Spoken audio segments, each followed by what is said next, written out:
Hello, everyone, and welcome back to the English Uplifting Podcast with Liza and Ben, your space for learning English in a natural, fun, and intelligent way.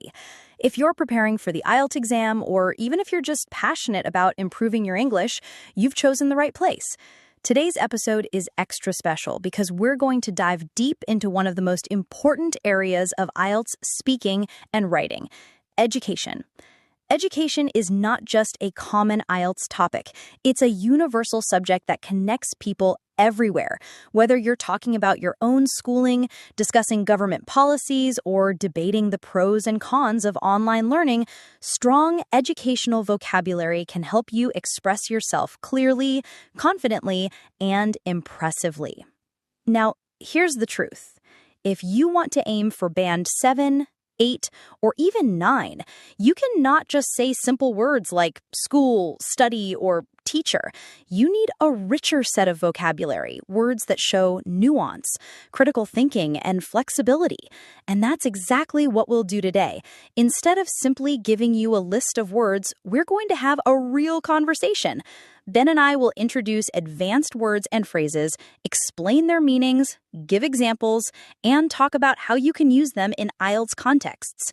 By the end of this episode, you'll not only know the words, but also understand how to apply them naturally.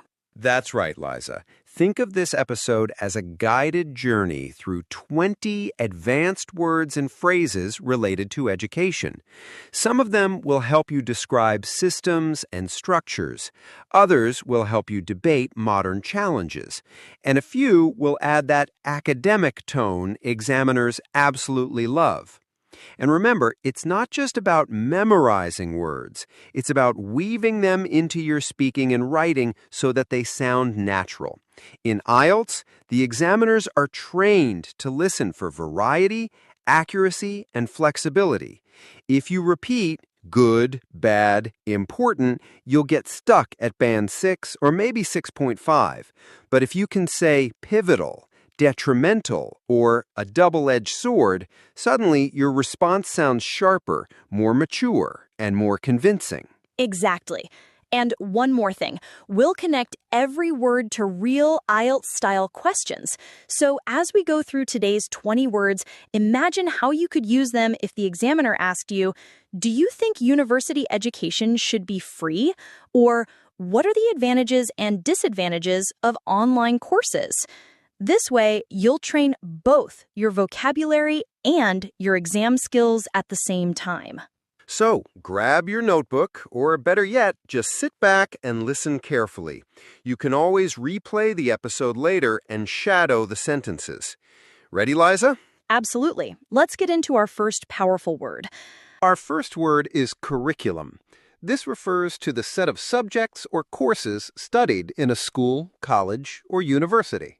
For example, you might say, the national curriculum in my country emphasizes science and mathematics.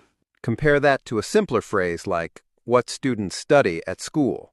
Curriculum is more precise and academic. On IELTS, if the question asks about how education could be improved, you could write, one solution is to redesign the curriculum to include more practical life skills, such as financial literacy. Notice how curriculum is the formal word examiners expect, rather than just school program. Word 2 is a phrase, rote learning. This means memorizing information without really understanding it. Like when you repeat multiplication tables or historical dates again and again until they stick. Exactly. In IELTS, if asked about the effectiveness of education systems, you could say, many traditional systems rely heavily on rote learning, which may help with exams, but does not encourage critical thinking. Compare that to saying, students just memorize. Rote learning is sharper and shows you understand education terminology. Next is compulsory education. This means education that children are legally required to receive, usually up to a certain age. For example, in most countries, compulsory education lasts until the age of 16. On IELTS Writing Task 2, if the question is about whether education should be free, you could argue, Governments should ensure compulsory education is not only free, but also of high quality. Compare that to just saying school that you must go to. The phrase compulsory education is exact and academic. Word 4 is meritocracy.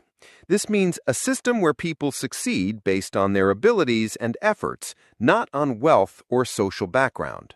For example, universities should function as a meritocracy, admitting students based on academic performance rather than family connections.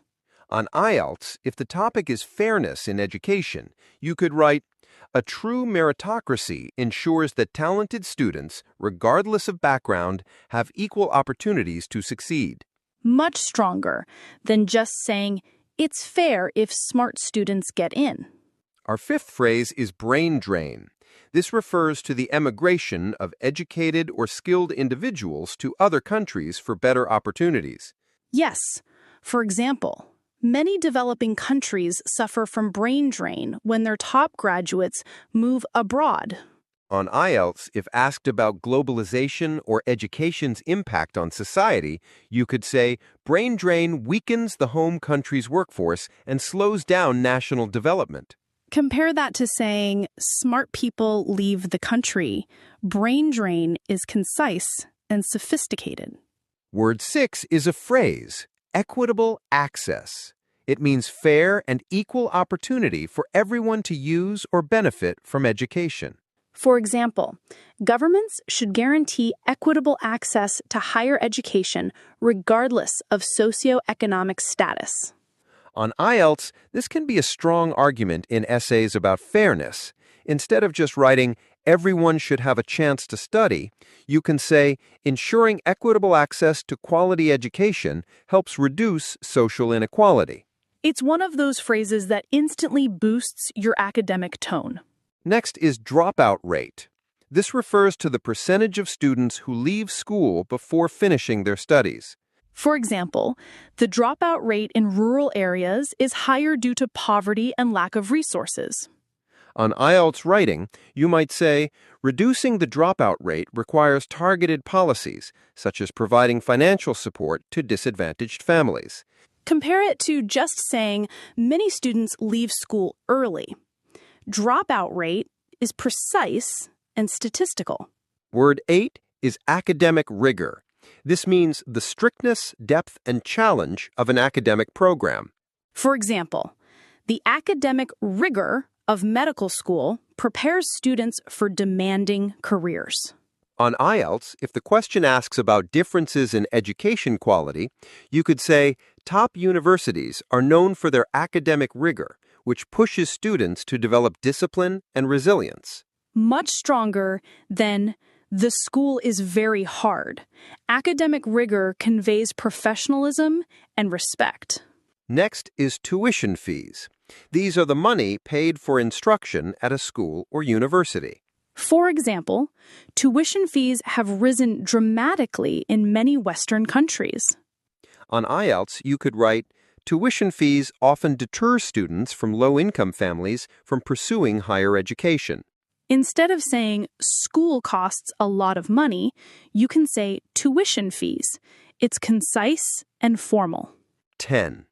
Education inequality refers to unequal distribution of academic opportunities among different social groups.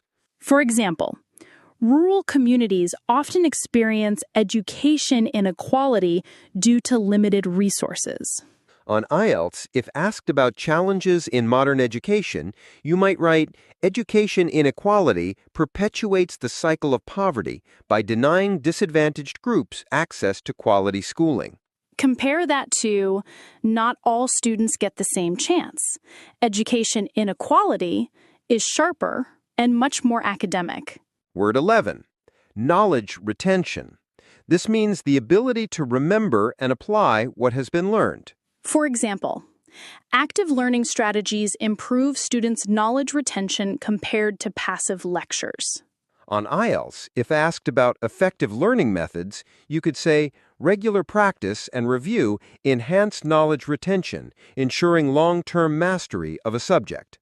Compare that to saying students remember things better. Knowledge retention is more professional and academic. So our 12th word is scholarship. At its simplest, it means a financial award given to a student to support their education. But it also has another meaning. It can refer to serious academic study or achievement. Exactly. For example, if you say, I received a scholarship to study abroad, that means your tuition or living expenses are being covered. But if you say, his scholarship on medieval literature is widely respected, then you're talking about the depth of his research and expertise.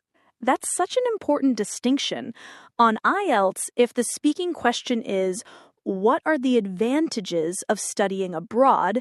You could say, one major advantage is the possibility of obtaining a scholarship, which reduces the financial burden and makes education more accessible. Notice how much more advanced that sounds compared to saying, I got money to help me study. Exactly. And you can also compare it to simpler words. Instead of just money or funds, you use scholarship. Instead of studies, you can say scholarship in the field of. It elevates your academic tone immediately. Word 13 is one of my favorites, pedagogy. It means the method and practice of teaching. Yes, it's not about the subject, but about how you teach. For example, modern pedagogy emphasizes interactive learning rather than rote memorization. That's a strong phrase for writing Task 2 essays. Imagine the question is about whether technology helps education. You could write, contemporary pedagogy increasingly integrates digital tools to enhance student engagement. Much more powerful than just saying teachers now use technology more. And if you want a synonym, you might say teaching methods, but pedagogy is sharper, more academic. It tells the examiner you know precise vocabulary. The 14th word is literacy. Traditionally, it means the ability to read and write. But in modern education, we also have terms like digital literacy, the ability to use technology effectively. Great point. So, on IELTS, if you're asked about the importance of education, you could say, basic literacy is the foundation of lifelong learning, while digital literacy is essential for success in the modern workforce.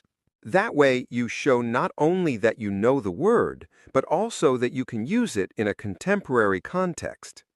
And again, compare it with a simpler phrase like knowing how to read. Literacy condenses that idea into one elegant academic word. And along with literacy comes numeracy. This is our 15th word. It means the ability to understand and work with numbers. Exactly. It's a perfect companion word to literacy. In IELTS Writing Task 2, if you're talking about the goals of primary education, you might say, the primary aim of schooling is to ensure that every child acquires basic literacy and numeracy skills. See how natural that pairing is? Literacy and numeracy. It makes your writing sound more precise, more professional. And don't forget, numeracy is not just about mathematics. It's about practical skills, managing money, understanding percentages, or interpreting data. Moving on to word 16, specialization. This refers to focusing on a particular subject or area of study. For example, you might say, my specialization is in environmental engineering, or medical students often choose their specialization after their third year. And in IELTS writing, if the question is about whether schools should teach general knowledge or focus on specific subjects, you could argue, early specialization can limit a student's exposure to diverse fields, whereas a broad education fosters adaptability. That's brilliant. Notice how specialization is much stronger than just saying focus or subject. It captures the idea of depth in a field. Now, word 17, accreditation. This means official recognition that an institution or program meets certain standards. Right. For example, this university has international accreditation, which makes its degrees more valuable. And in IELTS Writing Task 2, if you're discussing the quality of education, you could say, accreditation ensures that educational institutions maintain rigorous academic standards. Compare that to a simpler phrase like, the university is good. Accreditation is precise, formal, and instantly academic.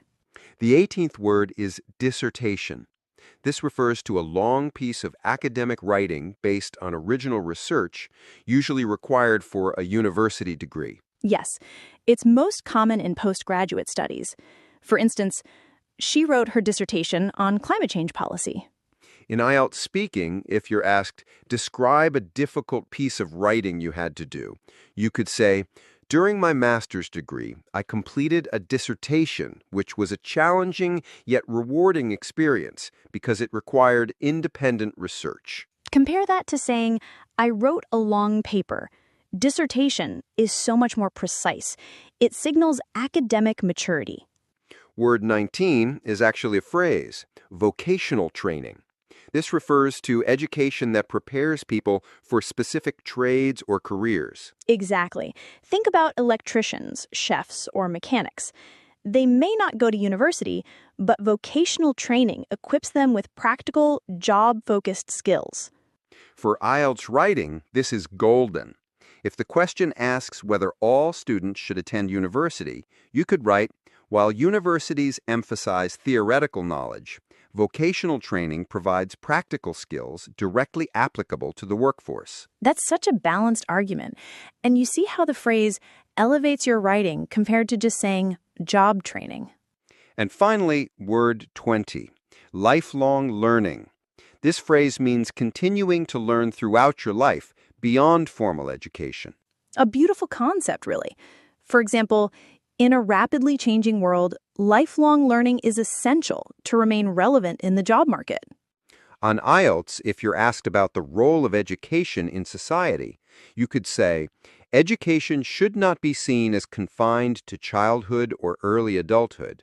Rather, it should foster a culture of lifelong learning. Compare that to saying, people should always keep learning. The phrase lifelong learning captures the same idea, but in a sophisticated academic way. And that's our 20 advanced education words. Remember, it's not enough to just memorize them. You need to practice using them in sentences, in IELTS-style questions, and in your own speaking and writing. Exactly. Vocabulary only boosts your score if it's used naturally and appropriately. So keep practicing, and if you want, listen to this episode again and shadow along with us. Thanks for tuning in, and we'll see you in the next episode.